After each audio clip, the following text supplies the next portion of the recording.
Chapter 1. The New Teacher. My name is Jennifer Dale. My friends call me Jenny. I'm 16 years old, and I live near Boston. My town is beautiful and very green. I live here with my parents and my dog Fred. I go to school at Jefferson High, and I want to become a journalist. In my free time, I play volleyball and I listen to heavy metal music. I want to tell you my story. It was the first day of high school. I was excited. I already knew most of my classmates, but I didn't know my new teachers. I got up, ate my breakfast, and went to school. On the street, I met my friend Dana.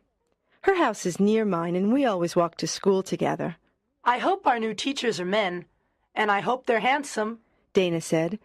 Dana loves talking about boys. Yes, I need something new and interesting in my life, I answered. We arrived at school and went into our classroom. A young man was inside. Hello, boys and girls. I'm your new science teacher. My name is Mr. Adams. I hope to work well with you this year. Dana and I looked at Mr. Adams. He was tall and thin.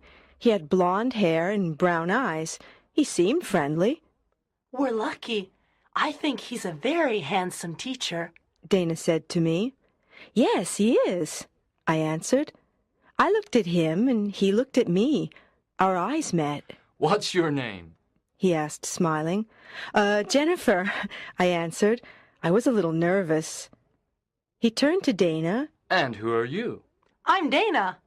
Dana gave him a big, enthusiastic smile. At that moment, the noise of an airplane attracted our attention. Everyone in the class looked out of the window, but the sun was in front of us. It bothered our eyes. We turned away from the window, except Mr. Adams. He was at the window and was looking directly at the sun. The sun didn't irritate his eyes. Gee, I thought, how can he look at it like that? The airplane then passed and the lesson continued. When the hour finished, another man walked in.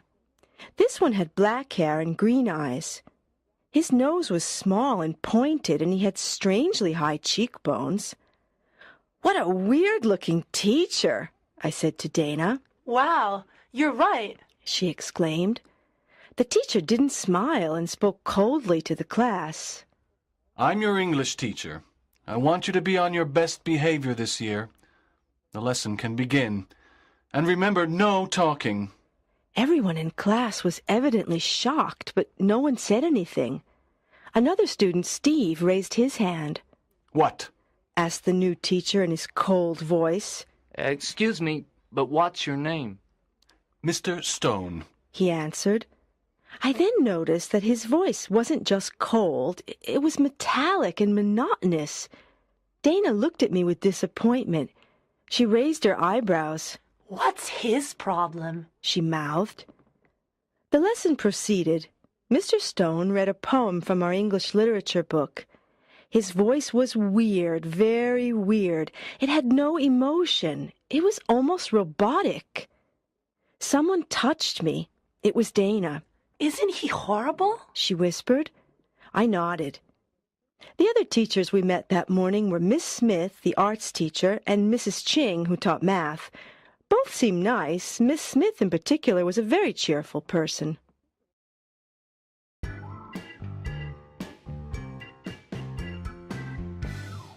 Chapter 2.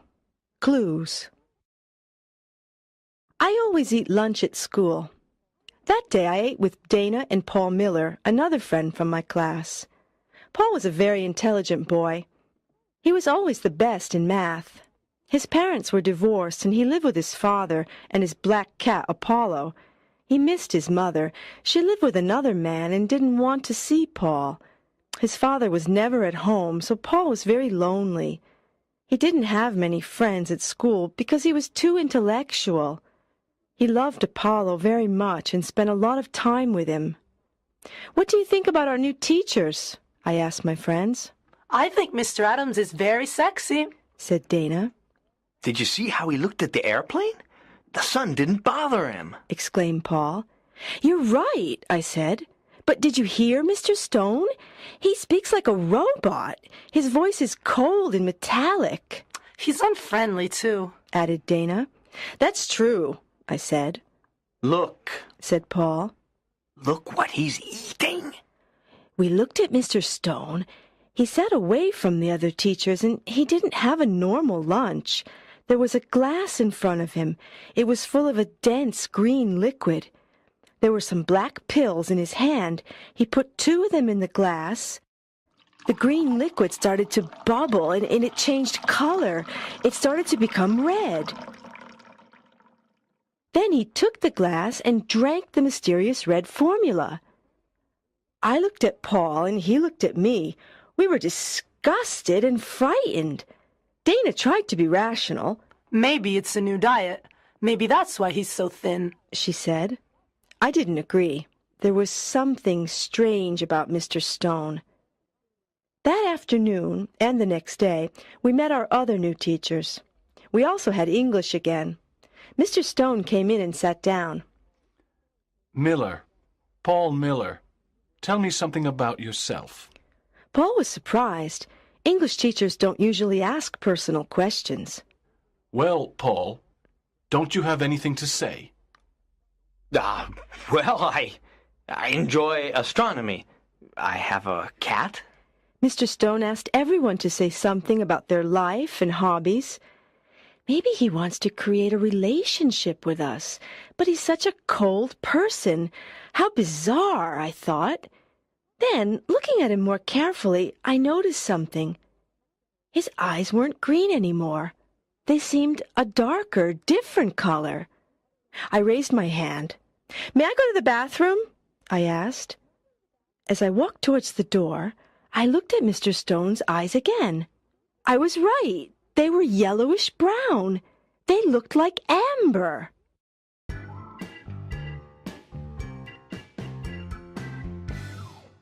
Chapter 3. Aliens. That afternoon, I sat on my bed and thought about my first 2 days of high school.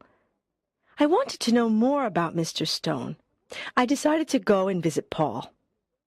Paul was in front of his computer.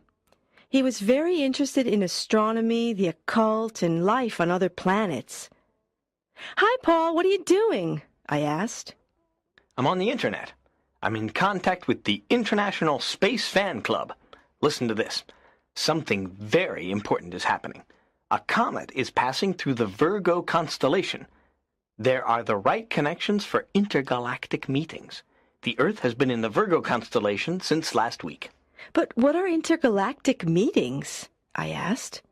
They're voyages of aliens to our planet. These voyages can happen only in special moments. For example, when a constellation and a comet meet.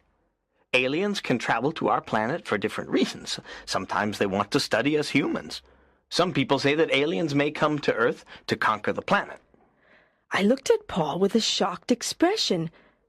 An idea started to form in my mind.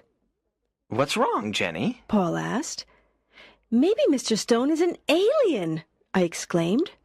Gee, aren't you exaggerating? Now, come on, get real. Well, his voice doesn't seem human. His eyes change color, and do you remember the green liquid and the black pills he had for lunch? What do you mean his eyes change color? Paul asked. "Didn't you notice? Yesterday they were green. Today they're amber-colored," I answered. Even if his eyes change color, I still don't believe he's an alien. But the comet explains everything. It entered the Virgo constellation last week, and Mr. Stone is a new teacher. I talked to Dana's brother Matt. He said that this is Mr. Stone's first year at Jefferson High. No one knows where he comes from, I said. Maybe... Paul's eyes lit up. Maybe that's why he asked us all those personal questions. He wants to study us. Yes, you see? All clues indicate that he is an alien. So what can we do? I asked. We can spy on him. Maybe we can follow him to his house. We can see where he lives and what he does at home. However, we must be very careful. He doesn't seem to have emotions. He might get angry if he discovers we suspect him. We'll try to follow him tomorrow, after school, okay? said Paul. The next morning, before school, I took Fred out for a walk in the park. Fred needs daily exercise, so my parents and I take turns walking the dog. The park was empty. It was dawn. A lonely bird chirped in the trees. The grass was wet with dew. There was peace all around. Suddenly, I noticed something or someone moving behind the bushes. I got closer to see who or what it was. In the clearing, there was a man. He was looking up, and his arms were raised. He bent down and touched the ground. Then he stood straight again, face and hands again directed to the sky. After about a minute, he turned around. It was Mr. Stone. Was he communicating with the universe? With his planet? Was he really an alien? I quickly walked away. Fortunately, Fred didn't bark. I took my dog home and then met Dana. We walked to school. I wanted to tell her about Mr. Stone, but I didn't. It was too difficult. Besides, I couldn't tell her about the afternoon plan because it was too dangerous for 3 people to follow the teacher. During the morning, I thought about Mr. Stone again and again. I was scared, but also excited.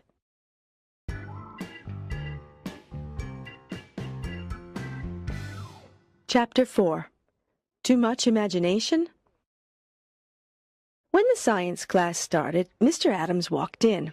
Come on, boys and girls. Today we're going to the science laboratory, He announced. In our lab, there are some white mice and some hamsters in cages. As Mr. Adams passed by their cages, they started to squeal loudly. They were very agitated. Mr. Adams laughed. What's wrong? He said, speaking to the animals. I won't eat you. Then he gave us some worms. You must cut them into little pieces. The pieces can live and move independently, He said. I looked at my worm. It was pale and slimy. I didn't want to cut it up. Jennifer, are you afraid of cutting up your worm? I looked up. Mr. Adams was at my desk. He smiled down at me. Give me your knife. I thanked him and gave it to him. His arm touched mine. It tickled. An electric shock ran through me and I jumped. What's wrong? Asked Mr. Adams. He seemed frightened.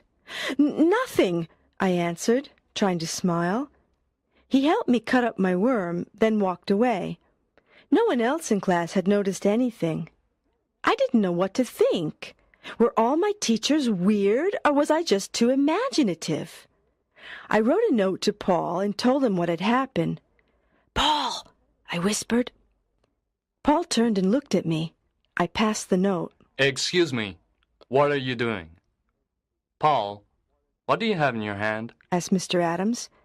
His voice made me freeze. We were in very big trouble, Nothing. said Paul. Please listen to the lesson. If I see you again, you must give me the note. I'm sorry. Answered Paul. Phew, I was so happy that I wanted to laugh. Obviously, I didn't. When the bell rang,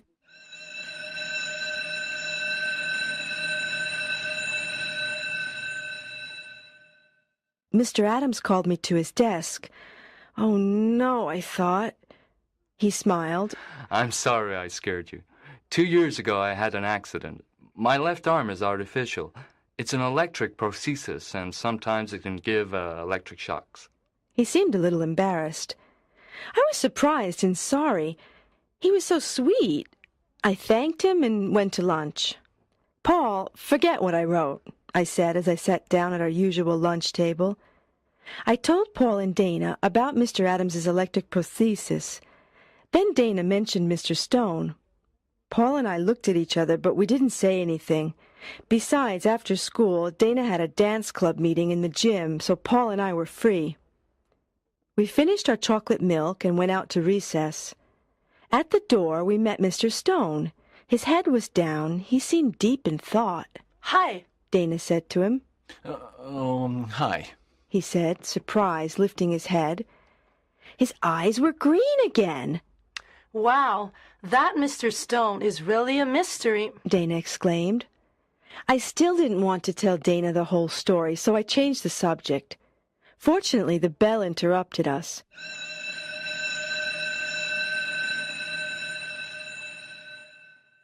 Before entering class at 1 o'clock, I took Paul aside.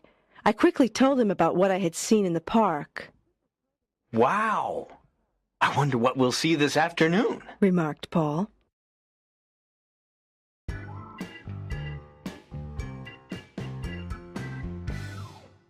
Chapter 5.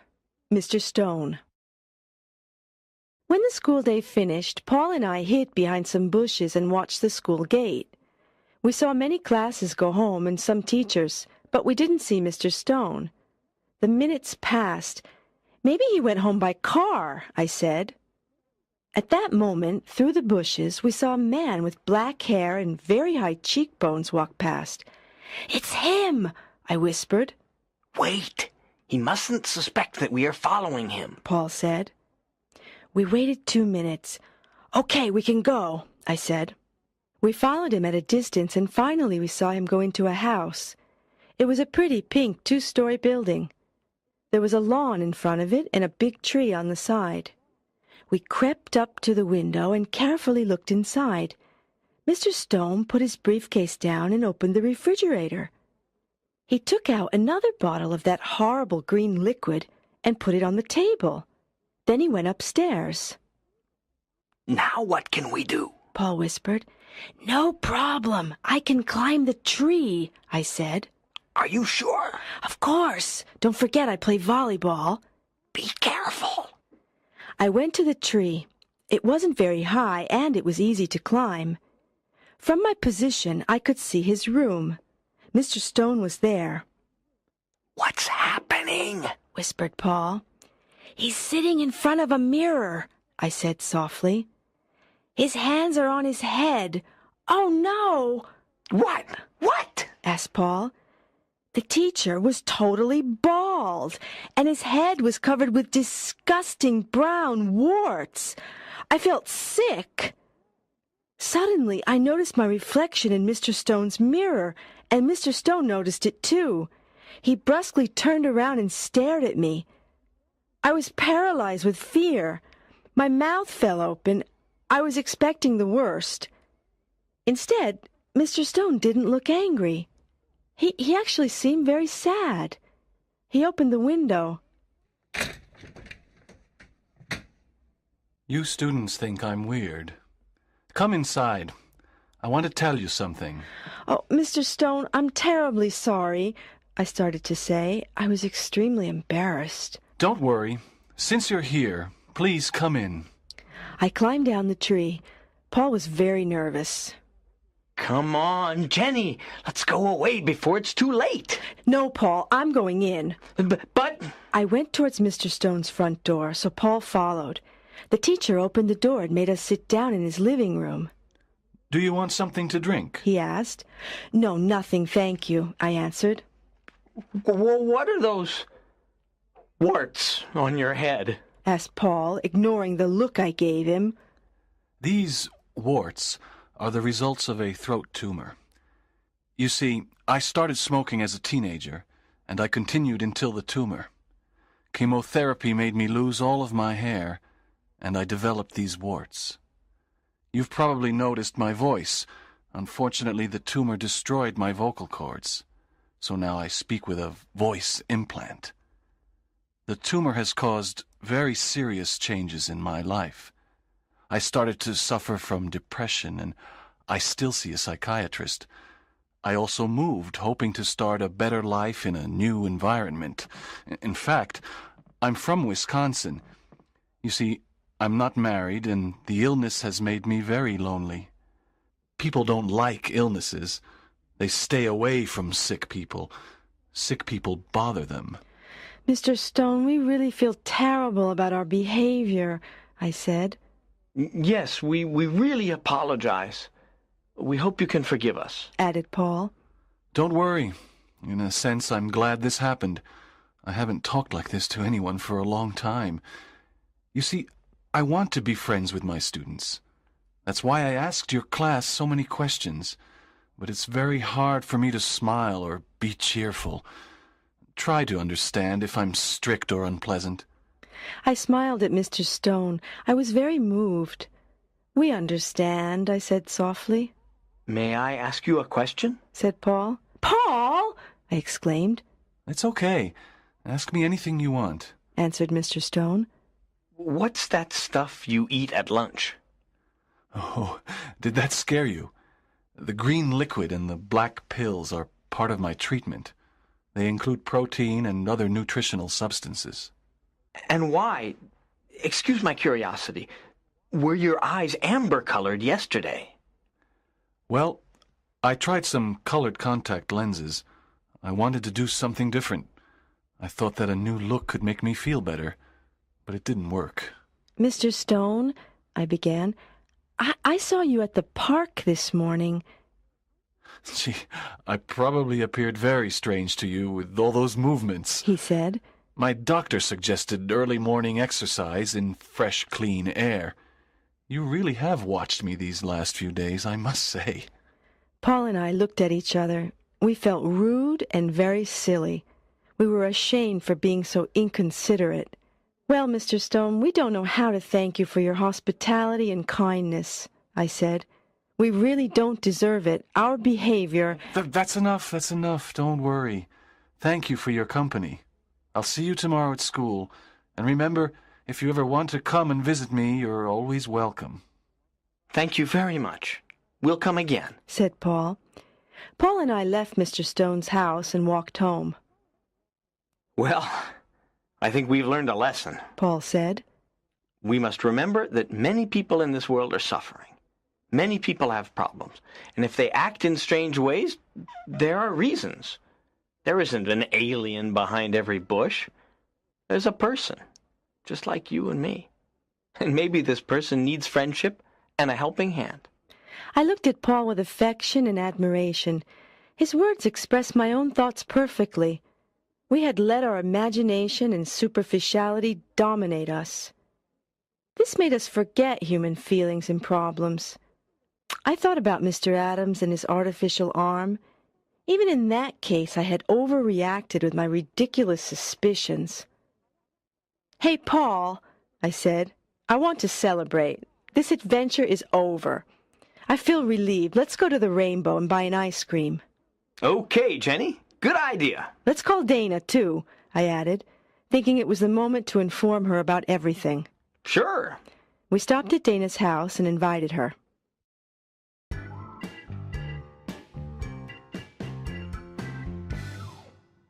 Chapter 6. Thanks to a Missing Watch. We sat down at the Rainbow and ordered 3 sundaes. "Dana, we have news about Mr. Stone," I said. Yes, although it's a very long story, Paul added. We told her everything, the news on the comet and the intergalactic meetings, our plan to spy on Mr. Stone, finally the teacher's sad story. Dana's expression went from surprised to worried to ashamed during our tale. Our class must be much nicer to him, she said. But this comet, maybe aliens will come to Earth. "Dana, please, I don't even want to hear the word alien," I exclaimed. Let's keep our eyes open for people in need, not for aliens, Paul added. Okay, sorry, said Dana. From the window of the ice cream parlor, I noticed that it was already dark. I looked at the time. My watch wasn't on my wrist. "Oh, no, my watch!" I exclaimed. Then I remembered. I left it in the gym. I took it off at recess to play volleyball. I must go and get it. But, Jenny, I'm sure that the janitor will find it and put it in a safe place, said Paul. I don't trust him. That watch is so important to me. It was a gift from my grandfather. He's dead now, and it's the only thing I have of him. I must go to school immediately. But the school's closed now, Dana commented. No, not today. Mrs. Ching is at school all evening because she's preparing some math tests. I know because I heard her talking to Miss Smith. Okay. Well, I'll see you tomorrow, then. I have to go home and start my homework, Paul said. Me too, Dana added. We left the Rainbow and I went towards Jefferson High. The back door was open. I went in. Our gym is on the ground floor, but I didn't go there directly. Something stopped me. I felt a strange sensation. I didn't know what it was. Something wanted me to climb the stairs and go up to the classrooms. I felt afraid. The school was dark and silent. I shivered. Where am I going? Why am I climbing these stairs? I thought. My heart beat faster and faster. Something terrible was at the top of the stairs. I sensed it. But what? I desperately wanted to run away and return home, but I couldn't. The mysterious force inside me made me go on. On the 3rd floor, I heard a noise. Someone was moaning. As I passed by the janitor's closet, the sound became louder. Someone needed help. I opened the closet. It was Mrs. Ching. The old teacher was on a chair with her hands and feet tied. She was gagged and her eyes were open in terror. "Mrs. Ching," I whispered. I took the cloth from her mouth. Help! She said. Someone is doing something wrong, and he or she is here now. The person is in disguise. "Okay, Mrs. Ching, stay here. Whoever it is mustn't suspect anything." I put the cloth back in the teacher's mouth and left the closet. I looked around the 2nd floor. I was terrified. Everything was silent. The long, dark hall was very frightening. Then I noticed something. A light was on in the computer room. I crept to the door. Someone inside was working on a computer. I could hear fingers clicking on the keys. Slowly, very slowly, I opened the door. Just a crack. It was Mr. Adams. He was typing a kind of code on the screen.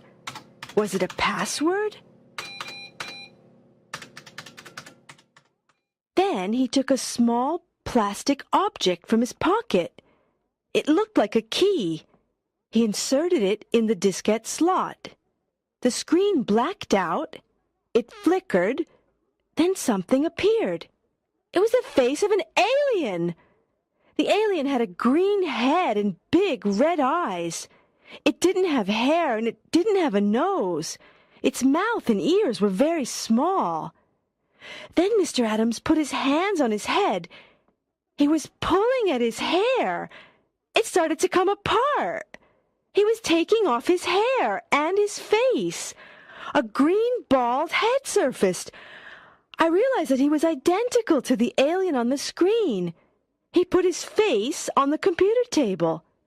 Then the false Mr. Adams started talking. Clyrag calls base. Clyrag here. Clyrag calls base. Altank Pilex, Clyrag. How is your mission proceeding? Said the alien on the screen with a mechanical voice. For now, everything is okay. But I'm already tired of this mask. And I hate speaking this barbarian language. English is not a barbarian language, I thought angrily. I'm sorry, but your voice implant must stay inside you until the mission has finished. Then we can remove it.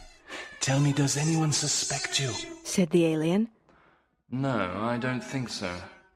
I had a small problem with an old math teacher, but I was in disguise and I tied her up in a closet. So everything's fine. Ha-ha, you're wrong. I'm here now, I thought. I hope you're right. Our mission can't fail.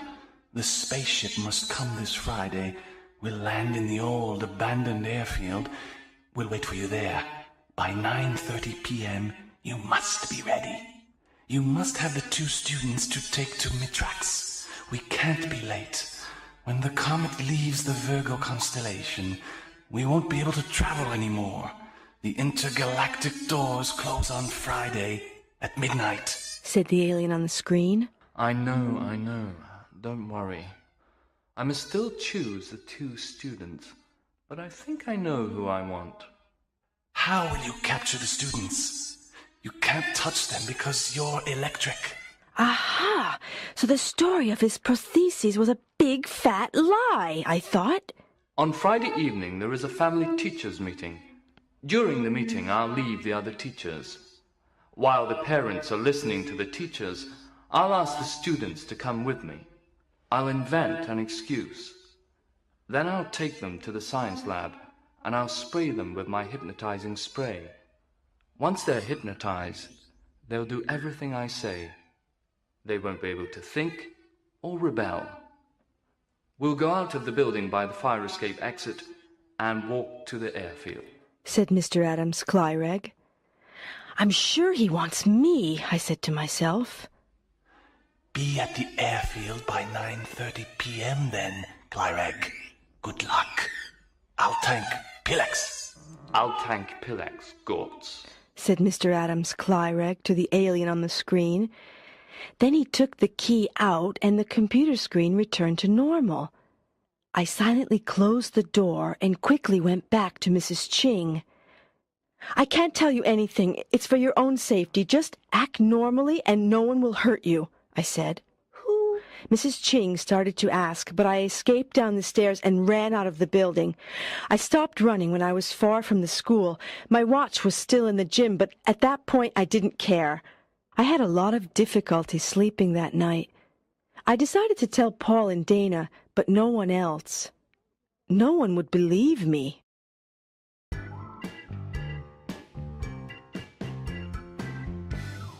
Chapter 7. The Plan. The next day, as soon as I arrived at school, I went to the gym to look for my watch. Fortunately, it was still there. At lunchtime, I took Dana and Paul to an empty table and started my story. I decided to get to the point immediately. Mr. Adams is an alien, I said.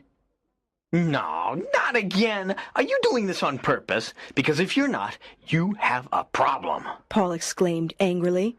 I thought you wanted to stop all this. I thought you were ashamed of your behavior. First Mr. Stone, now Mr. Adams. He continued while Dana raised her eyebrows incredulously and suppressed a smile. I know I seem crazy, I said, feeling tears in my eyes, but I'm telling you the truth. I saw him with my own eyes. Please listen to me.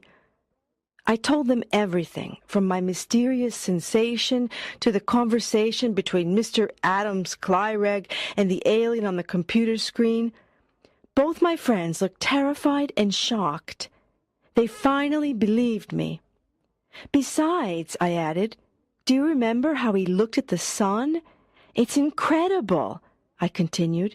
He's green, and his name is Clyreg. Other aliens are coming in a spaceship on Friday evening. They're going to land in the old abandoned airfield near our high school. They want to take 2 students with them to Mitrax. Mitrax? Asked Paul. Yes, it must be the name of their planet. This Friday? Added Dana. Exactly, during the family teachers meeting. He's going to hypnotize them with a spray and take them on his spaceship. Today is Thursday. We only have a day to do something. Exclaimed Paul. I have an idea, I said. What? What? Asked my friends. We can try to find the hypnotizing spray and take it away from him. It can only be in 2 places, somewhere in his house or somewhere in the science lab. Good idea. This afternoon, after he goes home, we can look for the spray in the lab. If the spray isn't there, tomorrow morning we won't go to school. We'll get into his house in some way and take the spray. Added Paul. But we don't even know where he lives. Objected Dana. Well, we'll find out, I said. So, we want to steal his hypnotizing spray. Maybe Matt can help us. He has a key that opens all doors. Dana said. Dana's brother Matt is a policeman. Are you sure he'll give it to you? I don't think he'll believe this story, I said. Of course not. How can he believe something like this? I obviously have to steal the key. I hope he doesn't notice. Stealing a passepartout from the police is a big crime. Paul commented. Yes, but it's the only way to enter where we want. Don't worry, I'll be careful. Gee, Mr. Adams is so friendly and handsome. It's difficult to believe that he's a horrible green alien. Well, this afternoon I'll get the key. Remember, don't say anything to anyone, I said. This is our secret. Okay, don't worry. I hope everything will be okay. Paul said. We went to our afternoon classes. I couldn't wait for the day to finish. I was nervous and excited.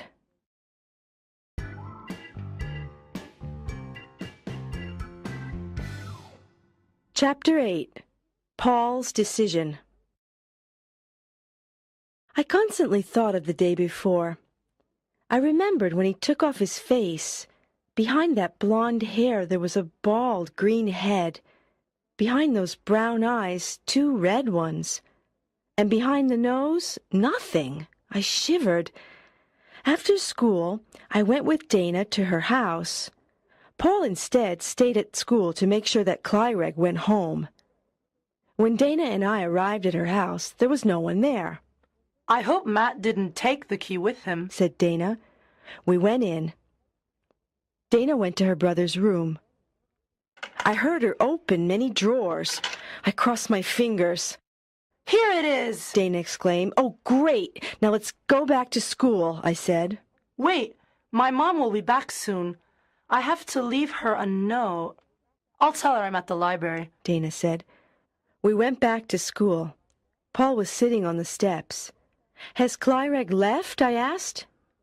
Yes, we can go in, Paul answered. We went up to the science lab.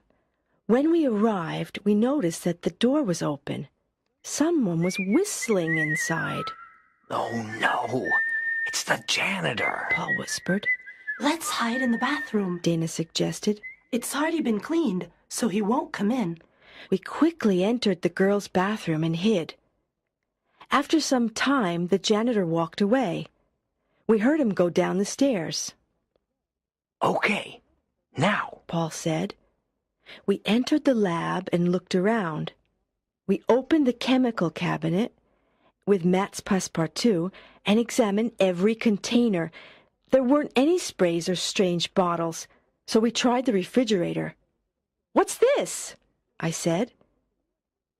Inside the refrigerator, there was a spray without a label. It was very difficult to open, and it had a bizarre phosphorescence. Wow! It's probably Clyreg's hypnotizing spray. But how can we be sure? Paul asked. We have to be sure that it's the right one. An error could be fatal. I have an idea.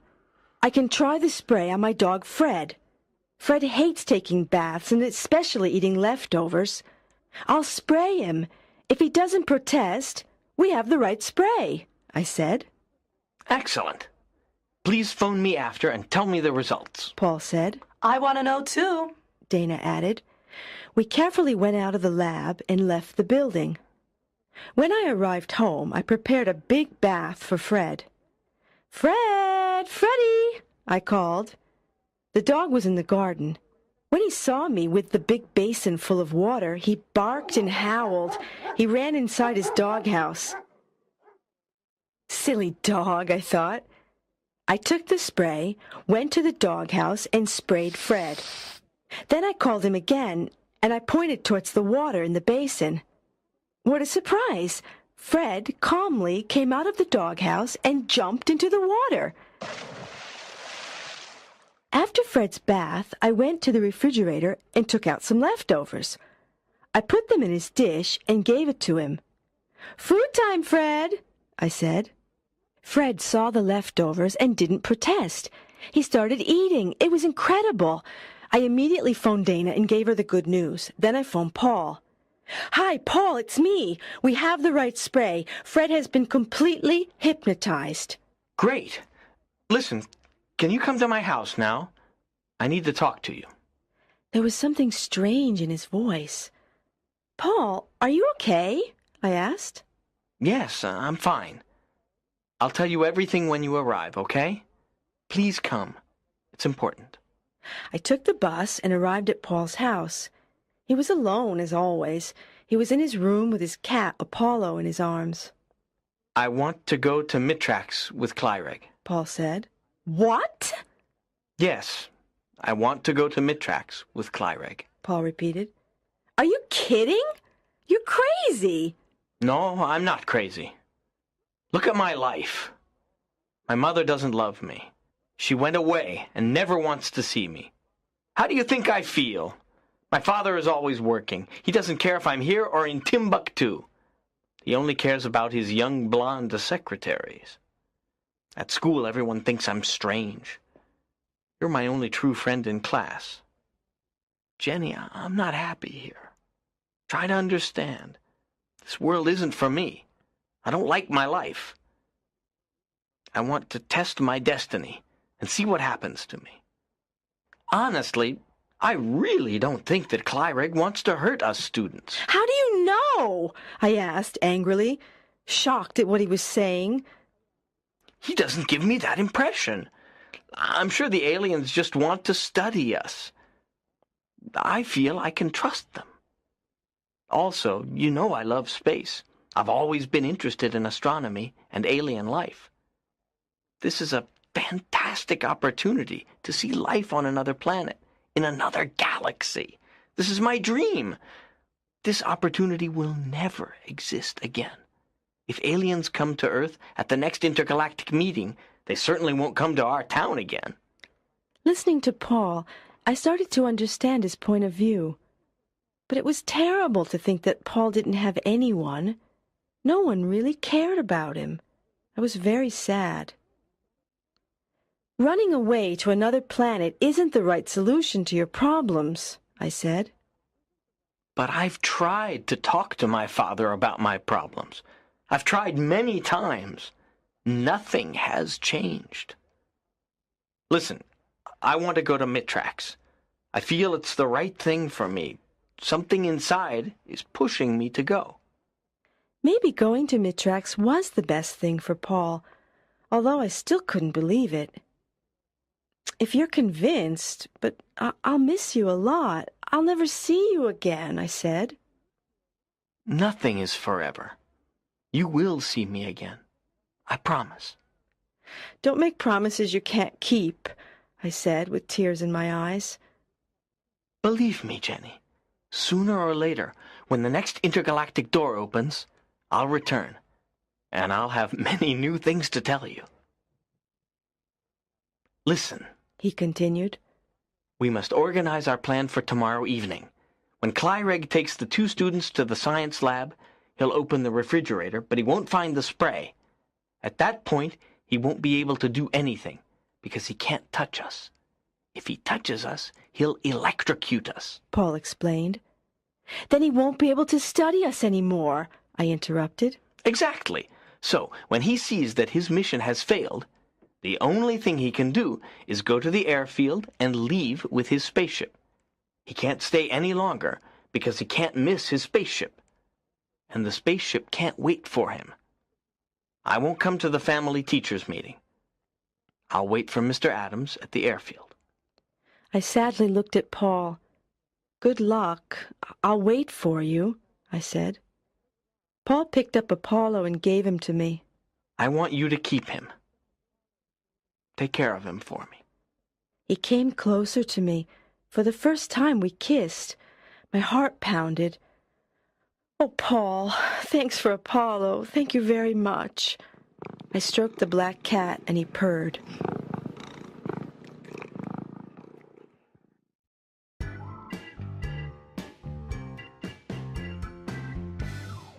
Chapter 9. Friday Night. I went back home and passed by Dana's house to give her the passepartout. That night I didn't sleep. I thought about the next day, about Paul's decision, about Clyreg. Apollo mewed in the darkness. On Friday morning I got up early. I felt very tense. The day proceeded slowly. During the morning, the principal came to remind us of the meeting. Don't forget that this evening there's the family teachers meeting. I hope to see all of you with your parents. Sure, I thought, and during the meeting one of your teachers will try to kidnap 2 students and take them to a mysterious planet. When the school day finished, I went to the Rainbow for some ice cream with Paul and Dana. Paul told Dana about his decision. She was obviously very surprised and disappointed. Those moments we passed together were very special. I will never forget that last afternoon with Paul. Our friendship seemed stronger than before. We felt more united because of our separation. Finally, after dinner, my parents and I walked to school. We sat down in the auditorium and the meeting started. At one point, I saw Mr. Adams get up and go towards Dana's family. I saw him whisper something to Dana's parents and then to Dana. She got up from her chair and followed him. Together they walked towards Stephen's family. Steve is another one of my classmates. I'm sure Clyreg chose him because Paul was absent. In fact, I noticed him looking for Paul. Steve, Dana, and Mr. Adams left the auditorium. So he didn't choose me, I thought. I looked at my watch, 9:05. 25 more minutes. Suddenly I had an irresistible impulse. I wanted to see what was happening. I got up. Jenny, where are you going? My mom asked. I'm going to the science lab. Don't worry, I said, and I quickly walked away. The door of the lab was closed. Inside I heard Mr. Adams opening the fridge. I imagined his anger. Oh no! He exclaimed. Where is it? Where is what, Clyreg? Dana asked. Are you talking about the hypnotizing spray?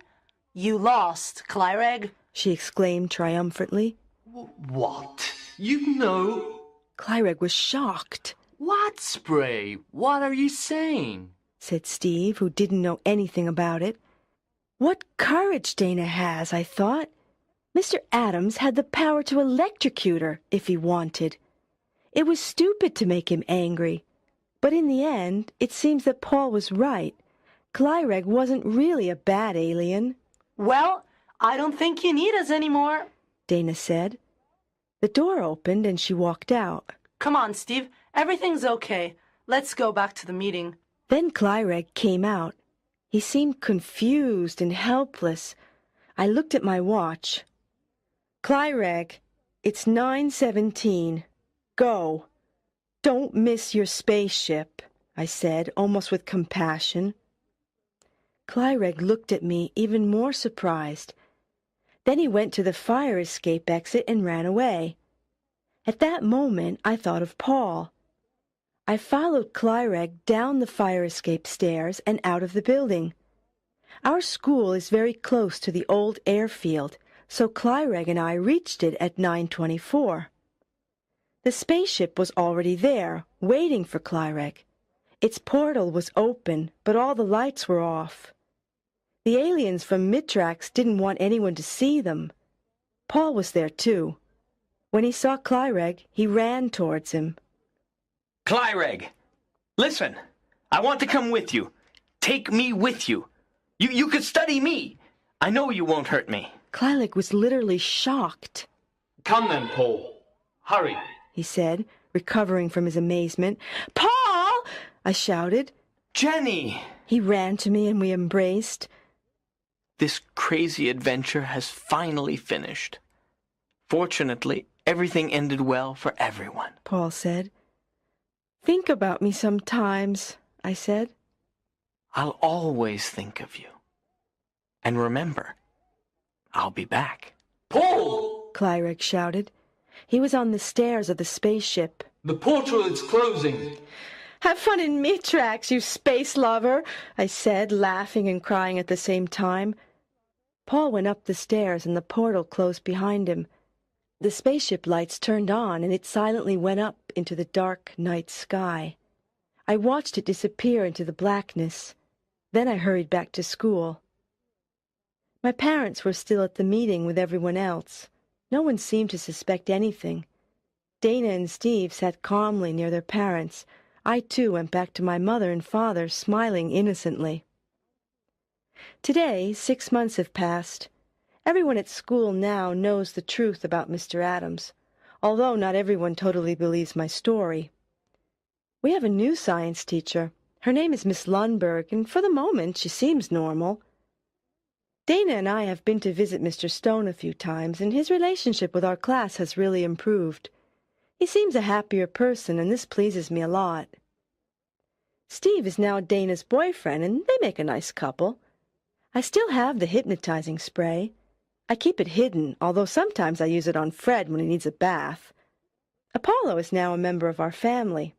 Fred is a little jealous of him, but they're usually friends. I told my parents the entire story. They seemed to believe me, especially because no one can find Paul. In the beginning, his father looked for him, but he soon stopped worrying.